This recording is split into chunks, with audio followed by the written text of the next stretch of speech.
Olá pessoal, sejam bem-vindos ao canal do Professor Emiliano.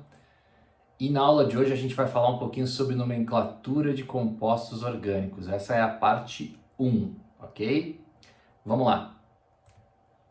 Assim, a gente vai falar um pouquinho sobre como eram dados os nomes e como são dados os nomes hoje. Então, antigamente, à medida que eles eram descobertos e isolados, começou-se a dar nomes.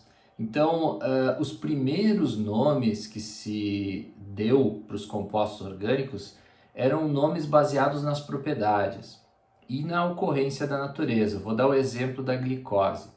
A glicose, ela é uma molécula presente em vários ambientes. Por exemplo, ela está presente em algumas frutas e o seu nome vem do grego glix, que significa sabor adocicado. Porém, o que acontece?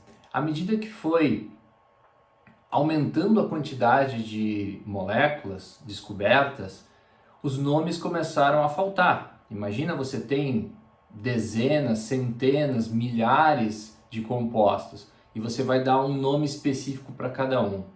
Então isso se tornava inviável e os químicos criaram, em função dessa necessidade, uma nomenclatura que fosse baseada na estrutura química, que a gente chama de nomenclatura sistemática, ou também chamada de nomenclatura IUPAC. Ela tem a ver com a estrutura da molécula, conforme o número de átomos de carbono, o tipo de ligação, que depois a gente vai ver os detalhes. Tá? Essa é a nomenclatura sistemática e a aula de hoje vai ser focada nela. Nós temos também outro tipo de nomenclatura, que é a nomenclatura semissistemática, também chamada de semitrivial, onde o nome tem alguns elementos da nomenclatura sistemática, mas não segue exatamente as regras. E nós temos também a nomenclatura chamada de trivial, ou também chamada de usual, como se fosse, entre aspas, um apelido. Né? Então vamos pegar lá Roberto, né, que seria a nomenclatura sistemática, Beto, que seria a semissistemática, né, que tem elementos do nome original, e o apelido dele é Cabeção, vamos supor assim, né? Vamos pegar um exemplo específico da química, que é essa molécula aí. Ela tem 3 nomes. Se a gente pegar o nome dela, segundo a nomenclatura sistemática, tem esse belo nome aí, propano 1,2,3 triol. A partir desse nome a gente consegue chegar na estrutura. A nomenclatura semissistemática dessa molécula é glicerol, um pouco mais fácil de falar. E a nomenclatura trivial dessa molécula é glicerina. Muito bem. Esclarecida essa primeira parte, a gente vai detalhar um pouquinho de como é que funciona a nomenclatura sistemática.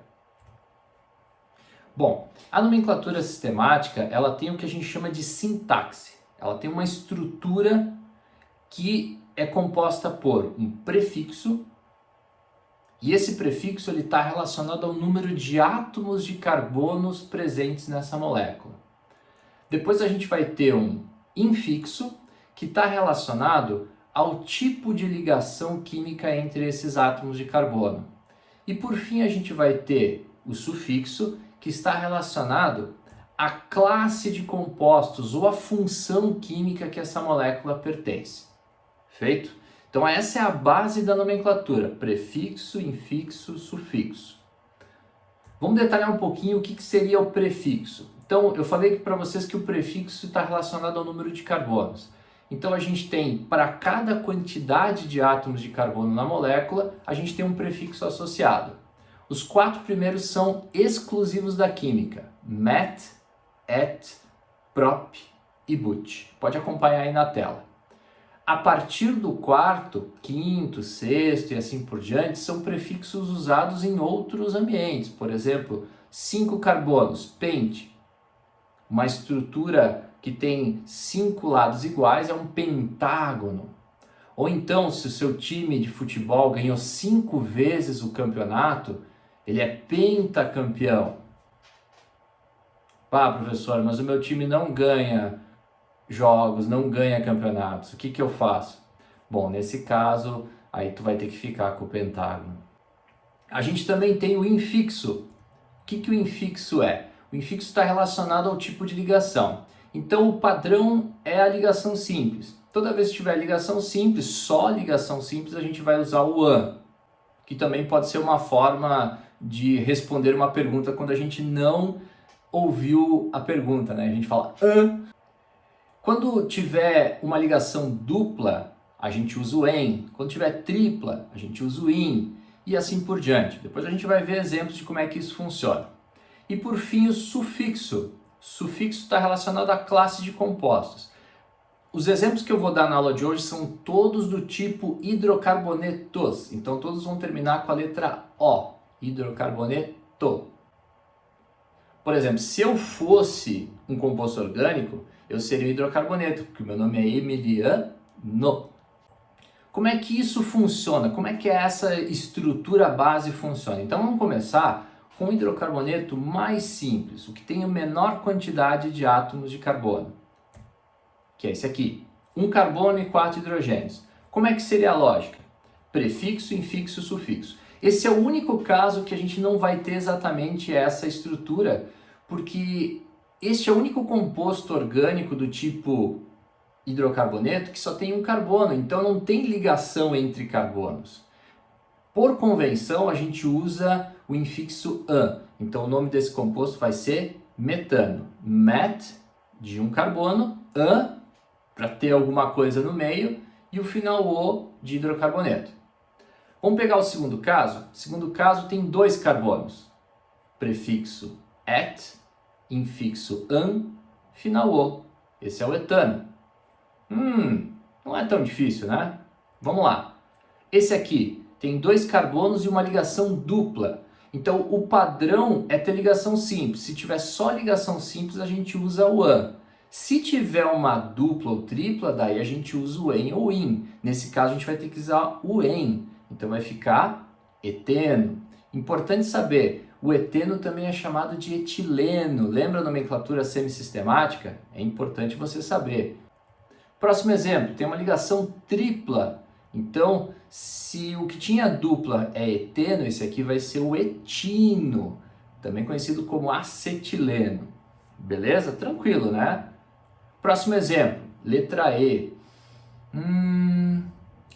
Pois é, tem 3 carbonos, tem uma ligação dupla, mas vem cá, e se eu tivesse desenhado assim? Seria uma molécula diferente? Ou é a mesma molécula desenhada de uma forma diferente? Bom, aqui eu vou precisar um pouquinho da tua imaginação. Imagina a primeira molécula, se a gente pegar a primeira molécula e girar ela e colocar embaixo, não é a segunda? Não conseguiu enxergar? Bom, eu vou chamar o Senhor Palito. Você conhece o Senhor Palito? Esse é o Senhor Palito. Bom, o Senhor Palito está desenhado como manda a tradição, né, de pé. E se eu tivesse desenhado ele assim, ele deixaria de ser o Senhor Palito? Não, né? Ele só está desenhado de uma forma diferente. Então é o caso da letra E. A estrutura de cima é igual à estrutura de baixo, só ela está desenhada numa orientação diferente. Então, tanto a estrutura de cima como a de baixo representam a mesma molécula. Portanto, o nome desse composto vai ser propeno. Tranquilo? Está acompanhando? Então, vamos em frente que tem mais casos agora complexos. Preste atenção. Letra F. Dá uma olhada na letra F. Tem 4 carbonos. Aí você pensa assim, professor, isso eu já sei. 4 carbonos but, ligação dupla em, final O. Esse é o buteno, certo? Então, porque a partir de 4 carbonos, a gente tem uma situação um pouquinho diferente. Dá uma olhada aqui embaixo. A estrutura de baixo é a estrutura de cima invertida, então é a mesma molécula. Mas, nessa letra G, eu tenho a ligação dupla no meio da cadeia e não na ponta. Então, na hora que a gente for dar o nome do composto, a gente tem que dizer exatamente aonde estão os elementos dessa estrutura. E um desses elementos é a ligação dupla. Onde está a dupla? Ela está na ponta ou ela está no meio? Então, aqui a gente vai precisar de um recurso chamado numeração. A gente vai ter que numerar os carbonos para dizer aonde estão as coisas na estrutura. Então, o primeiro caso, a gente vai fazer o seguinte. Toda vez que precisar numerar, é quando há possibilidade de algum elemento, uma ligação dupla, por exemplo, de estar em um lugar diferente. Então, a gente vai precisar numerar. E a gente vai numerar de tal forma que os carbonos, no caso aqui da dupla ligação, fiquem com os menores números. Primeiro caso, letra F. A gente vai numerar da esquerda para a direita porque a ligação dupla está do lado esquerdo da molécula. Então, os carbonos que fazem ligação dupla ficarão com os números 1 e 2. Beleza? Esse seria o but-1-eno, porque a ligação dupla está entre os carbonos 1 e 2. Esse nome seria o mesmo para a molécula de baixo, porque afinal de contas é a mesma molécula. Só que aqui a gente começaria a numerar da direita para a esquerda. E a gente teria o mesmo nome, but-1-eno, porque afinal de contas são desenhos diferentes da mesma molécula. Agora, na letra G, dá uma olhada e percebe que se a gente começar da direita ou da esquerda, os carbonos que fazem a ligação dupla seriam os carbonos 2 e 3. Então, a posição da ligação dupla está entre o 2 e o 3. Muito importante. Quando a gente vai lá dar o nome do composto, a gente vai citar o átomo de carbono de menor número que está envolvido na ligação dupla. Então, no caso da letra G, a ligação dupla está entre o 2 e o 3. Então, a gente vai citar o carbono 2. No caso da F, a ligação dupla está entre o 1 e o 2. Então, a gente vai citar o número 1. Beleza? Atente-se para o detalhe que a gente separa a letra de número por hífen, tá? E número de número por vírgula. Próximo caso, letra H. Hora H, vamos lá. Nós temos duas duplas. Quando a gente tem mais de uma dupla, ou uma tripla e uma dupla, ou duas triplas, a gente tem que acrescentar a letra A depois do prefixo. Então esse composto, ele tem a seguinte numeração de carbonos, a gente vai começar da esquerda para a direita, poderia ser da direita para a esquerda, não ia mudar nada nesse caso, e o nome do composto se chamará butá. Lembre-se da letra A depois do prefixo. As ligações duplas estão entre 1 e o 2 e o 3 e o 4, por isso aquele 1,3 para indicar a posição dessas duplas ligações. Dien, porque são duas duplas, e o final O de hidrocarboneto, certo? Vamos lá, continuando. E temos uma estrutura fechada. Então, quando a gente tem uma estrutura fechada, nós temos que acrescentar antes do prefixo a palavra ciclo. Se a gente não falar nada, subentende-se que a cadeia é uma cadeia aberta. Agora, se ela for uma estrutura fechada, uma cadeia cíclica, a gente tem que adicionar a palavra ciclo na frente do nome. Então, esse composto ele tem 5 carbonos e é uma estrutura cíclica. Portanto, ele vai se chamar ciclopentano. Beleza? Dando continuidade, na letra J, se tu observar, a gente tem uma estrutura cíclica e tem uma ligação dupla. Se eu desenhar essa molécula desse jeito, é a mesma molécula, eu só girei ela no sentido horário. Se eu desenhar ela desse outro jeito, é a mesma coisa, eu girei ela e deixei ela numa posição diferente da anterior. O mesmo se aplica a todas essas possibilidades. Então, seja qual for o desenho que você tem aí, em qualquer lugar que você colocar a dupla ligação, a gente diz que são posições equivalentes. Se são posições equivalentes, tanto faz. Se tanto faz, não há necessidade de numeração. Então, nesse caso, a gente teria o ciclo hexeno, ok? 6 carbonos, uma ligação dupla. Aonde você desenha a dupla? Aonde você quiser, porque todas as posições são posições equivalentes. Beleza? Bom, se a gente tiver a letra K, dá uma olhada na letra K. A gente tem duas ligações duplas. Se eu desenhá-la desse jeito, é uma molécula. Se eu desenhar desse outro jeito, vai ser uma molécula diferente, concorda?